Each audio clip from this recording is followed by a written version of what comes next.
पूरे भारत में यदि हम एक आकलन करें तो छत्तीसगढ़ जो है पूरे भारत में लगभग और भी राज्य हो सकते हैं जिसमें छत्तीसगढ़ का भी नाम है, जिस राज्य में सबसे अधिक गरीबी है। मानते हैं आप लोग इस बात को? आज हम आपको बताएंगे कि छत्तीसगढ़ में गरीबी क्यों है, या केवल छत्तीसगढ़ नहीं, बिहार का भी कुछ एरिया है, झारखंड में भी कुछ एरिया ऐसा है, मध्य प्रदेश का भी कुछ हिस्सा ऐसा है जो आज भी अत्यधिक गरीबी से अपना जीवन यापन कर रहे हैं, गरीबी में जीने के लिए मजबूर हैं। आज हम जरा सा इस सब्जेक्ट पर प्रकाश डालेंगे कि हमारे देश में ये गरीबी क्यों है और इस गरीबी का मूल कारण क्या है। यदि आज आप लोग समझ लेंगे मेरी बातों को और समझकर अमल कर लेंगे तो गारंटी देता हूं, लिखकर साइन कर दूंगा कि 1 साल के अंदर आपकी गरीबी सदा सदा के लिए चली जाएगी, यदि मेरी इन बातों पर अमल कर लोगे तो। मैं कुछ निवेदन करूंगा, ध्यान से सुनिएगा। गरीबी के 4 कारण होते हैं। गरीबी के 4 कारण कौन कौन से हैं? पहला, द्यूतम पानम स्त्रियः सूना। गरीबी के ये 4 कारण हैं, ये भागवत जी में लिखा है। द्यूतम पानम, मैया हो गई पंचायत आपकी, लो फोन पे पंचायत चल रही है, मन लगा के। मैया ओ मेरी माँ हो गई, अच्छा अभी और कर लो थोड़ी।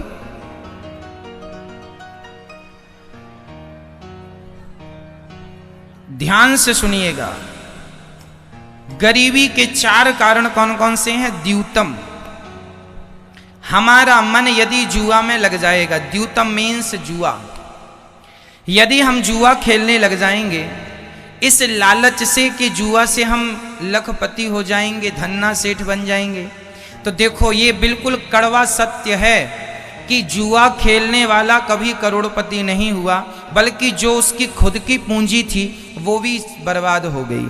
पांडवों ने जुआ खेला था तो पांडवों का सारा राज्य, कीर्ति, यश नष्ट हो गया कि नहीं?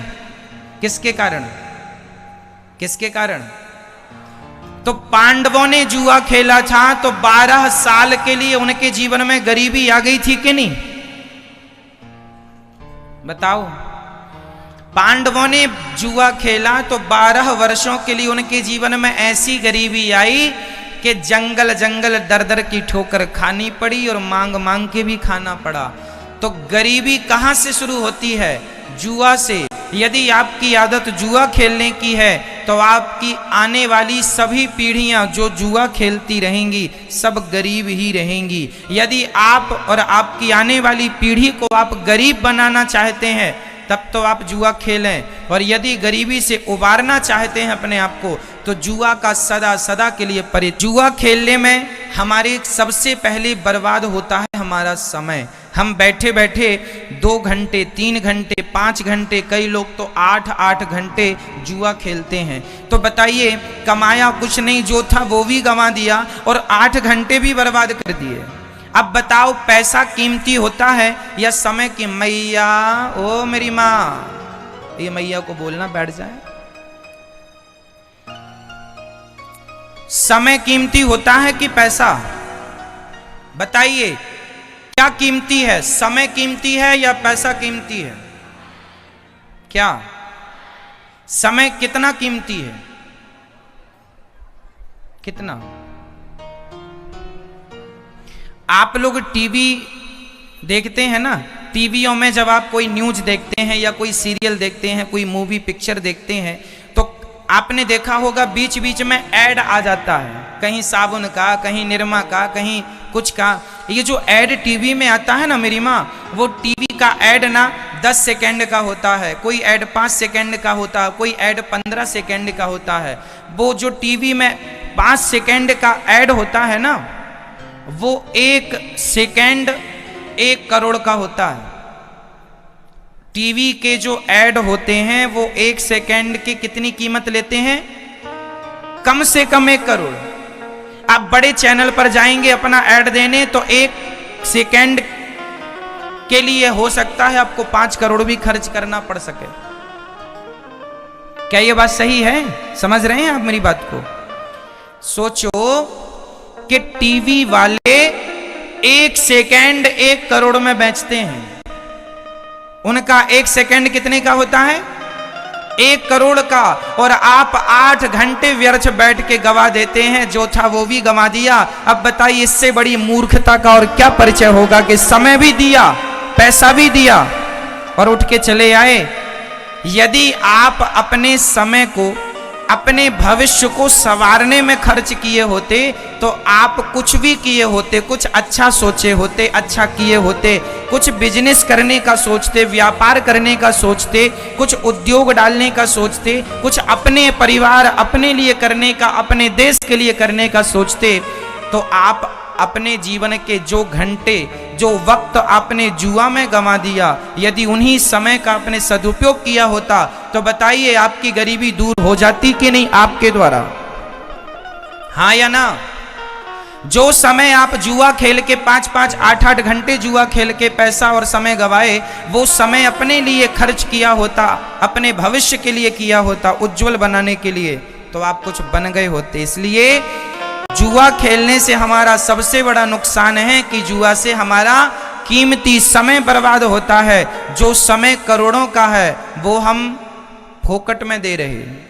इसलिए मेरी प्रार्थना है नौजवान दोस्तों से, भाइयों से, बेटियों से, बहनों से और बड़े बुजुर्गों से, आप अपने समय का बिल्कुल दुरुपयोग ना करें। पुरुष बली नहीं होते हैं, समय होत बलवान, भीलन गोपी लूट लई, वही अर्जुन वही बाण। याद रखना मेरी माँ, सब कुछ दोबारा शायद मिल जाए पर समय दोबारा नहीं मिलेगा। आज जो तारीख है, आज कौन सी तारीख है?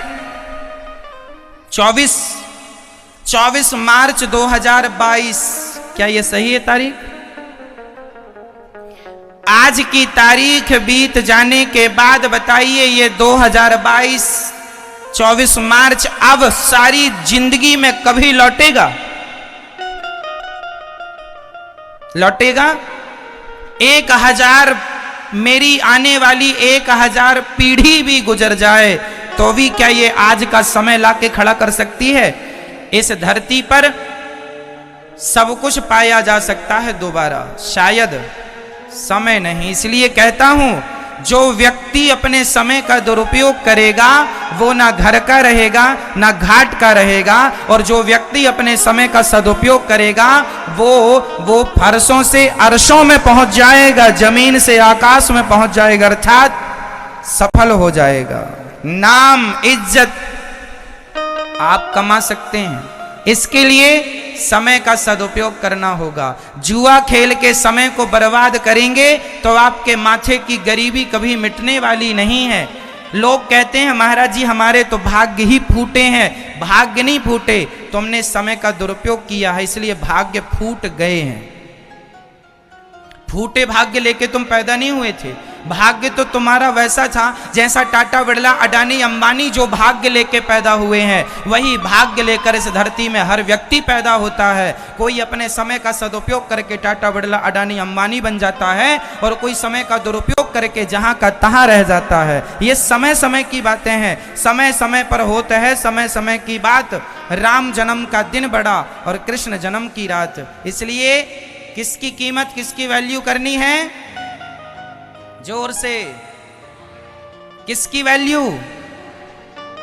समय।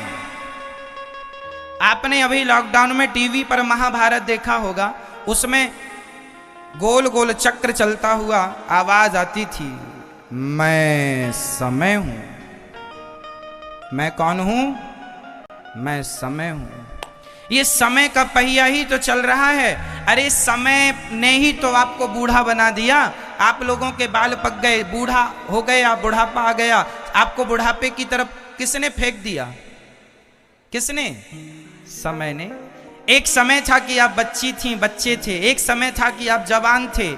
एक समय ये आ गया कि आपके बुढ़ापा आ गया। देखते देखते क्या से क्या हो गए, देखते देखते। तो ये समय ही तो है, ये समय का पहिया चल रहा है और तुम्हें कहां से कहां पहुंचा रहा है। इसलिए समय की वैल्यू को समझो, समय की कद्र करना सीखो, समय का सदुपयोग करना सीखो। ठीक है, तो आज से आप में से कितने लोग कभी जुआ नहीं खेलेंगे?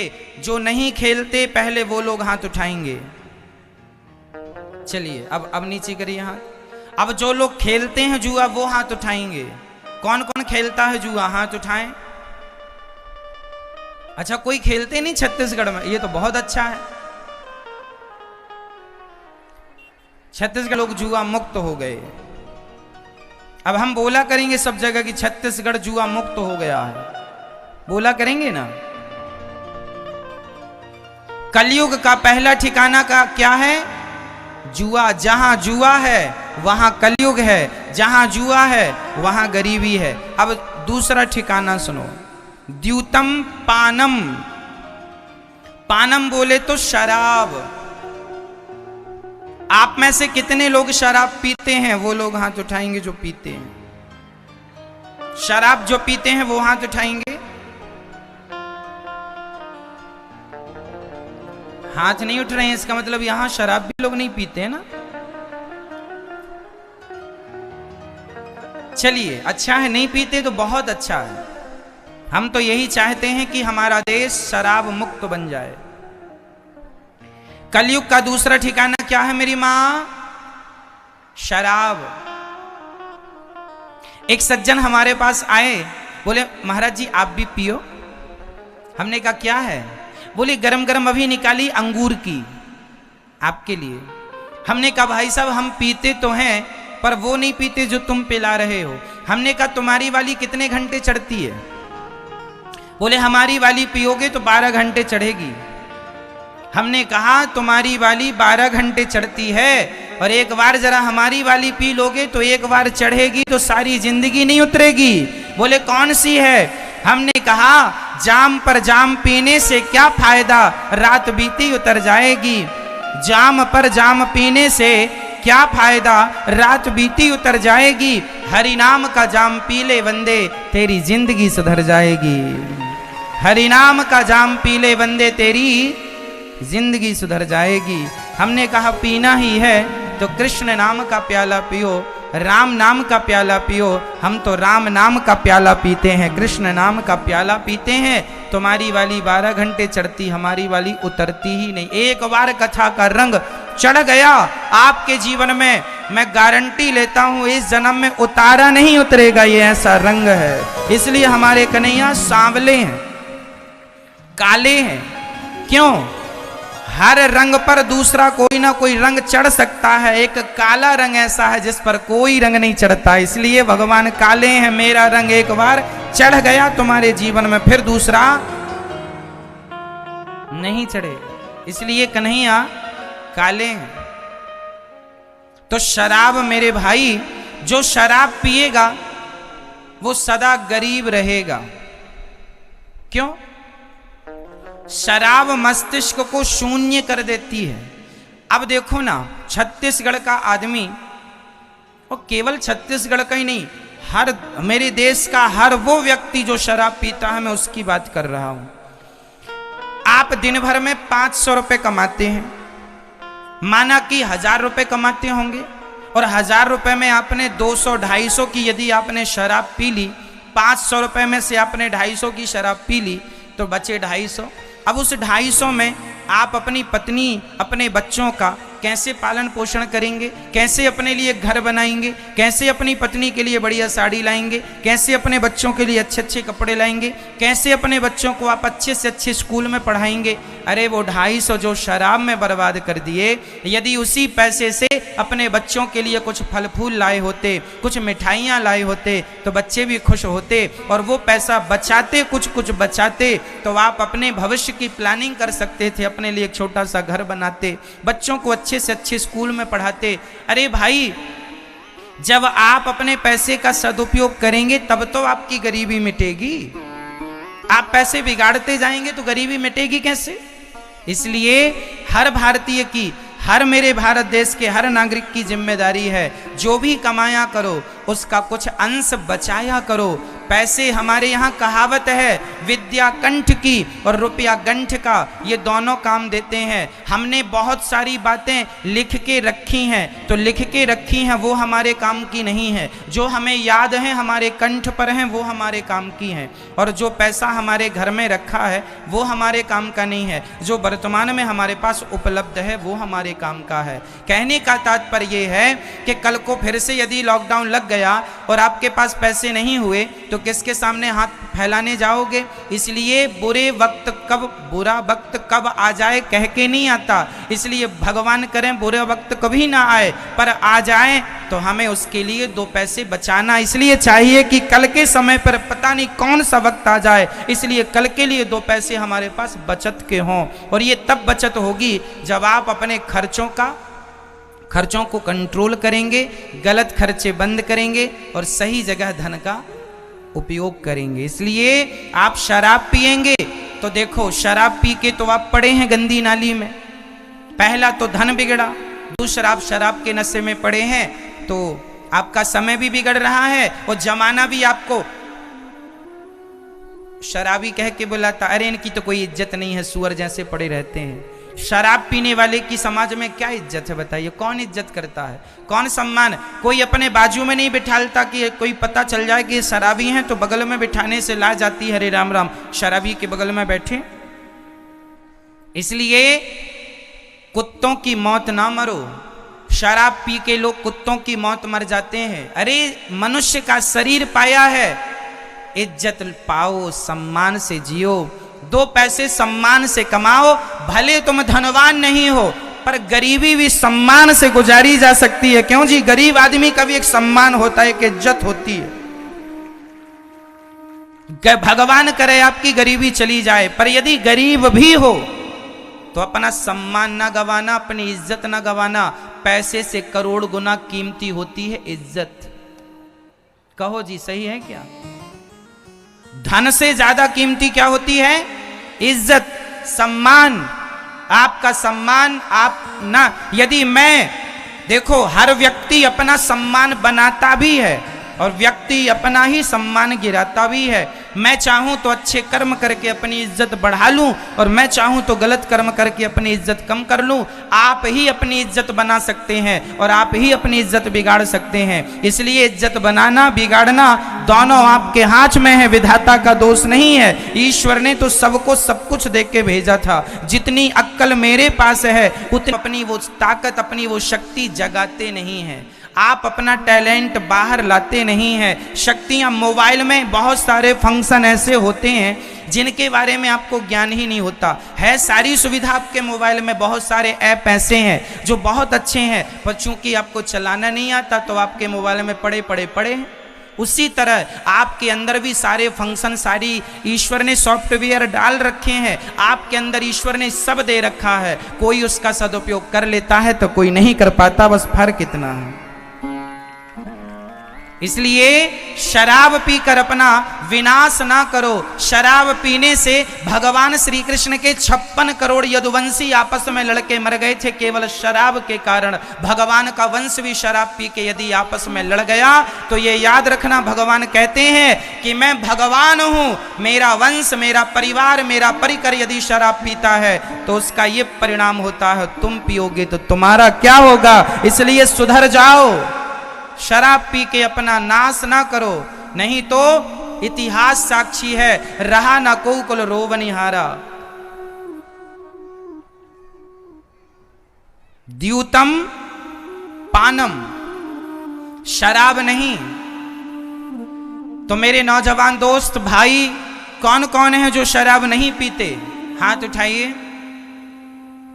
मैं आपका सम्मान करता हूं और मैं आपसे प्रार्थना करता हूं कि आप शराब नहीं। अच्छा, आजकल ना कुछ बच्चे कहते हैं महाराज जी हम रोज रोज नहीं पीते, कभी कभी पीते हैं। तो तुम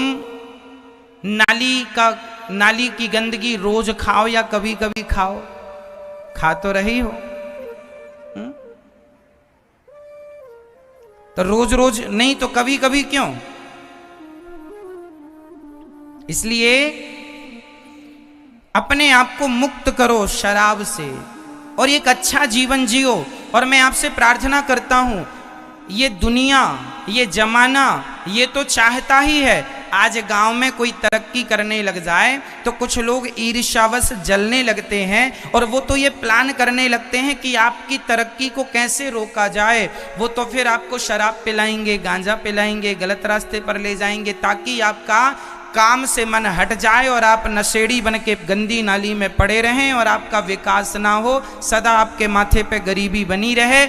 इसलिए कुछ लोग, एक बात बताएं, हमारे भारत में कुछ लोगों को आप लोगों की गरीबी से बहुत फायदा होता है, इसलिए वो लोग चाहते हैं कि एक तबका गरीब ही बना रहे, क्योंकि ये यदि समझदार हो गया, इसकी गरीबी मिट गई तो फिर उनकी दुकानें बंद हो जाएंगी। हमारे देश के कुछ नेता ये चाहते हैं कि देश में गरीबी बनी रहे। क्या ये बात सही है? हमारे देश का कुछ तबका ऐसा है जो चाहता है कि आप में से कुछ लोग सदा गरीब रहें। मेरी हाथ जोड़ के विनती है, उन लोगों का सपना पूरा ना होने दो। इसलिए आपसे मेरी प्रार्थना है, आप अपना विकास कीजिए और जब आपका विकास होगा, आपके विकास से ही मेरे देश का विकास हो जाएगा। इसलिए कलयुग का दूसरा ठिकाना क्या है बताइए? कलयुग का पहला स्थान क्या है? द्यूतम, जुआ, जहां जुआ होगा वहां कलयुग। दूसरा पानम, पानम मतलब जहां शराब होगी वहां कौन होगा? कलयुग। जहां कलयुग होगा वहां कलह होगी, झगड़ा होगा और आपस में लड़के तुम मरते रहोगे। आपस में लड़ने वाले लोग कभी विकास नहीं करते, याद रखना। आपस में लड़ने वाले लोग कभी विकास, इसलिए लड़ाई झगड़े की पॉलिसी को किनारे कर दो। भाई भाई, यदि मैं अपने, अब बताइए, मेरे पास 1 घंटा है ओनली, अब मैं उस 1 घंटे में या तो लड़ लूं या तो अपने लिए कुछ कर लूं, क्यों जी? इसलिए लड़ाई झगड़े से किसी की गति नहीं है।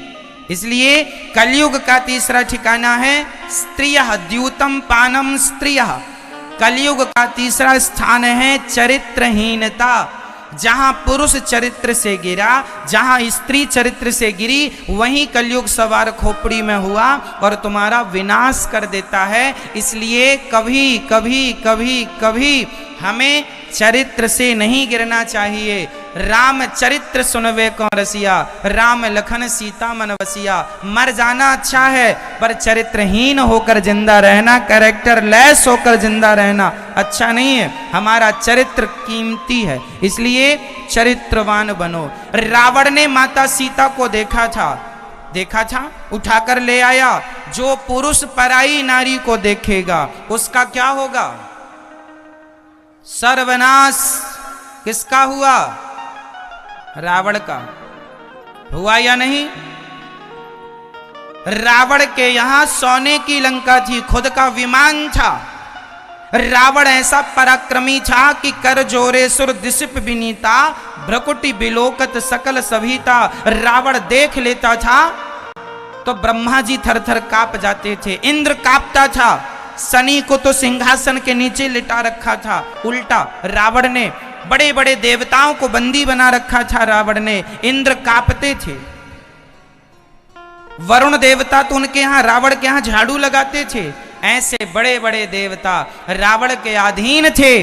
लेकिन वो रावण जिसने देवताओं को जीत लिया, दिक्पालों को जीत लिया, पाताल को जीत लिया, सबको जीतने वाला रावण यदि हार गया तो केवल अपनी विषय वासना से हार गया। और जब हार गया पराई स्त्री को ले आया, उसी दिन से उल्टी गिनतियां चालू हो गईं, सर्वनाश हो गया। इसलिए चरित्रवान बन के जीना, चरित्र से गिरोगे सर्वनाश होगा। ये चरित्र से ना गिरिएगा। पर नारी पैनी छुरी, पर नारी पैनी छुरी, 3 तरफ से खाए, धन हरे यौवन हरे और घोर नरक ले जाए। पराई नारी से बच के रहना, 3 तरफ से खाती है, धन हरती है, धन हरे यौवन हरे और घोर नरक ले जाए। घोर नरक ले जाने वाली पर नारी होती है। और नारियां भी बच के रहें पर पुरुषों से। यदि आप इन चीज़ों से बच गए तो आपका लोक परलोक दोनों सवर जाएगा, कोई रोकने वाला नहीं है। कलयुग का चौथा स्थान क्या है, बस वो आखिरी और सुनो। कलयुग